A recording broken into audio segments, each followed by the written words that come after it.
Tout le monde s'entend pour dire combien c'est important d'utiliser le bon mot pour bien communiquer.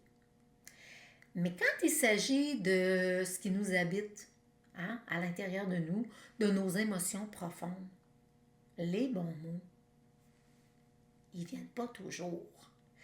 Et combien de gens qui arrivent dans mon bureau en me disant Carole, je suis pas capable d'exprimer ce qui est là en dedans. Je trouve pas les mots pour le dire. Et pour les fois qu'ils ont essayé, pauvres autres, ben, ils se sont pas sentis vraiment compris. Pire encore, ils ne se sont pas non plus sentis écoutés. Et quand les gens y ont besoin de s'exprimer pour pouvoir les comprendre, les écouter réellement, il faut les écouter au-delà des mots. Et qu'est-ce que ça veut dire, ça? Vous allez découvrir ça dans quelques minutes.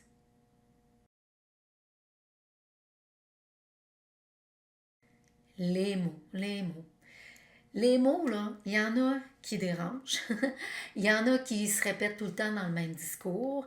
Il y en a qu'on n'est plus capable d'entendre.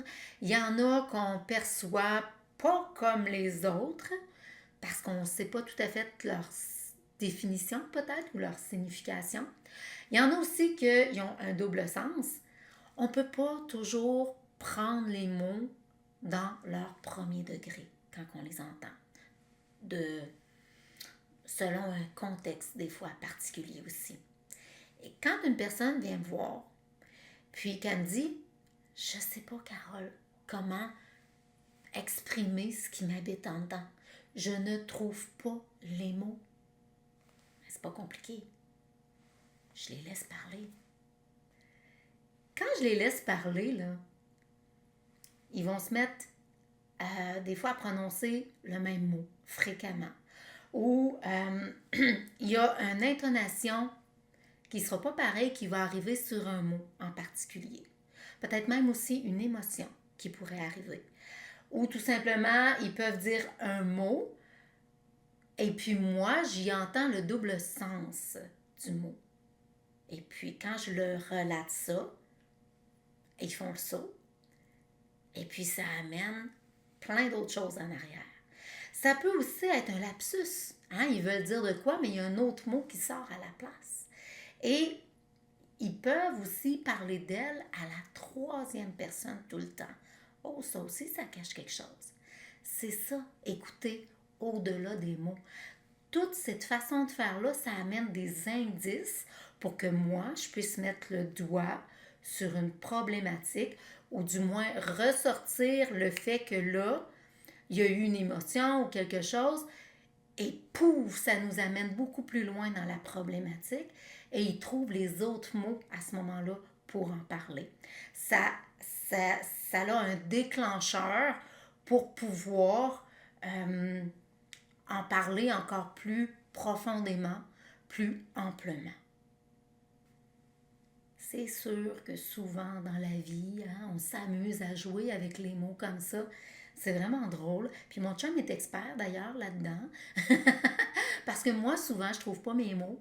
Et puis là, ben, il va s'amuser à me trouver l'homonyme de ce mot-là ou à mettre le mot en particulier, de façon particulière dans une phrase pour que je réussisse à le détecter. Puis, juste un exemple, le mot grue, là, juste pour faire vite comme ça.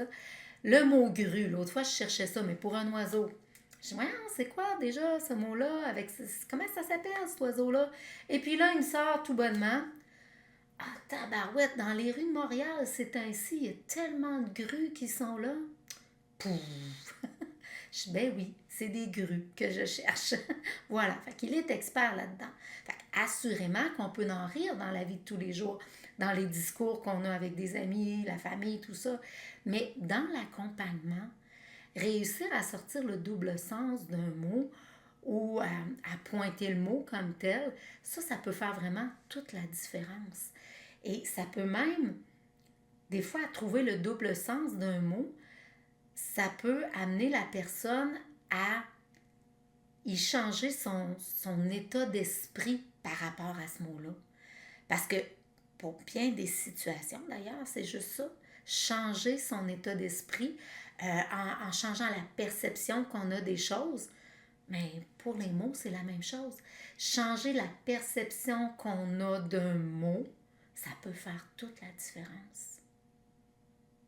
Quand on est en séance, on peut recadrer un mot. J'ai d'ailleurs déjà parlé du recadrage. Vous irez voir ça si ça vous intéresse. Ou pour complément, c'est parfait aussi. Mais souvent, c'est ça. On peut recadrer un mot en cherchant soit sa définition première, parce que des fois, on n'a pas la même signification, comme j'ai dit tantôt, du mot. Et puis, mais quand on va chercher la vraie définition, on fait le saut et on dit, ben voyons, c'est pas comme ça que je le voyais. Ou des fois aussi en allant chercher son étymologie, j'espère que je le dis comme il faut, en fait, l'origine du mot, ça nous amène bien plus loin encore, puis on comprend pourquoi on dit toujours ce mot-là. Et en revoyant la nature du mot comme ça, on peut finir par le percevoir d'une façon qui soit moins dérangeante pour nous, une façon moins impactante. On peut s'amuser aussi à trouver le contraire des mots des fois. Ça change beaucoup de choses. Je vous donne l'exemple avec le mot petit. Quand on utilise le mot petit à peu près à toutes les sauces, là, ma petite table, je sais pas, ma petite auto, ma petite tasse, mon petit chocolat chaud, ma petite couverture, mon petit lit, ça pourrait quasiment amener à du cocooning quand on parle de cette façon-là. Là où c'est problématique, c'est quand on utilise le mot petit pour sa propre personne à soi. Quand on dit ma petite personne, là, ça ne résonne pas tout à fait pareil. Parce que ma petite personne, on se voit petit. Pour les gens qui ont peur de prendre la place, peut-être que c'est la façon qu'ils ont appris à parler, sa petite personne. Mais quand au niveau social, on se voit petit, au niveau professionnel, on se voit petit, au niveau familial, au niveau de toutes ces relations, on peut se voir tellement petit qu'on a peur de prendre sa place.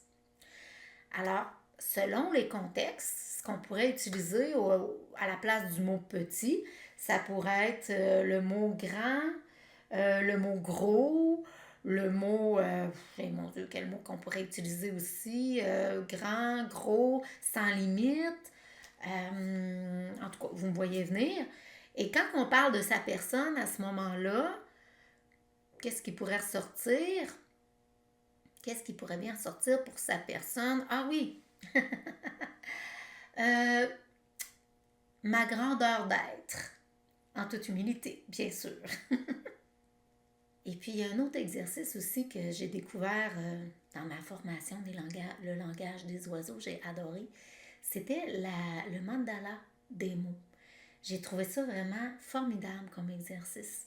En fait, je vous l'explique brièvement ici, c'est que on prend un mot qui nous amène des ressentis à l'intérieur. Pour les besoins de la cause, je vais amener un mot simple, pression. OK? Une pression qu'on sent en dedans. Et puis là, on y met des préfixes. On s'amuse à mettre plein de préfixes autour du mot pression. Bon, il peut y avoir dépression, oppression, impression, répression, en tout cas, mettez-en là. Puis là, on se met à cogiter autour de ce mot-là avec tous les préfixes. Et puis, ça peut finir avec quelque chose comme, à un moment donné, comme quand j'ai fait de l'expression sur mes impressions, je sens moins d'oppression. Bon, je l'amène, c'est un peu réducteur, là, l'exemple que j'ai donné, parce que je vous explique ça très brièvement. N'empêche que c'est un exercice qui amène vraiment, mon Dieu, comment je pourrais dire ça, qui laisse libre cours aux idées créatrices de la personne. Ça devient une symbolique comme telle. Et puis, ça favorise une réflexion vraiment profonde autour de ce que ce mot-là a apporté pour la personne. Et puis, ça devient aidant pour elle à ce moment-là. Et je vous laisse vous amuser. Amusez-vous avec ça. Trouvez un mot qui pourrait vous amener un petit inconfort à l'intérieur de vous. Amenez-y plein de préfixes. Puis essayez de voir comment vous pouvez arranger une phrase avec ces préfixes-là, tous ces petits mots-là, pour voir comment vous pouvez voir ce mot-là autrement maintenant. Je suis curieuse. Je ne sais pas si pour vous, vous n'en avez pas des mots qui peuvent vous amener dans un état d'esprit plus contraignant, qui vous restreint un peu plus ou qui vous élève encore un peu plus ou encore mieux, des mots pour vous euh, qui ont un double sens, un peu comme quand on dit merveilleuse, c'est une mère qui est veilleuse. C'est un peu comme dans le langage des oiseaux qu'on appelle. C'est agréable aussi. Vous pouvez m'écrire tous les mots que vous voulez ici. Et si vous avez aimé ce contenu-là, je vous suggère de me faire un pouce parce que c'est la meilleure façon pour m'encourager ou d'aller vous abonner aussi à ma chaîne YouTube ou tout simplement d'aller sur ma page Facebook et puis de vous y abonner comme tel. Si vous avez besoin d'être entendu, même si vous n'êtes pas capable de vous exprimer correctement, je peux vous écouter au-delà des mots pour vous comprendre dans votre réalité à vous, dans ce que vous êtes en train de traverser, pour vous guider vers vos solutions, celles que vous n'avez pas toujours conscience. Et c'est à vous de voir si vous préférez de rester dans le silence ou d'enfin vous exprimer avec une personne qui peut vous comprendre, qui peut vous écouter réellement. Vous avez juste à cliquer sur le lien qui est dans le descriptif, en quelque part autour de la vidéo. Et dans ce lien-là, vous allez arriver sur ma plateforme de rendez-vous. Vous choisissez le bon service, discutons ensemble. Et c'est pendant environ 30 minutes, totalement gratuitement, qu'on discute de votre situation et que je vous écoute réellement. Et vous aurez deviné que mon souhait pour vous aujourd'hui, c'est que vous soyez toujours écouté et compris réellement à chaque fois que vous en aurez besoin.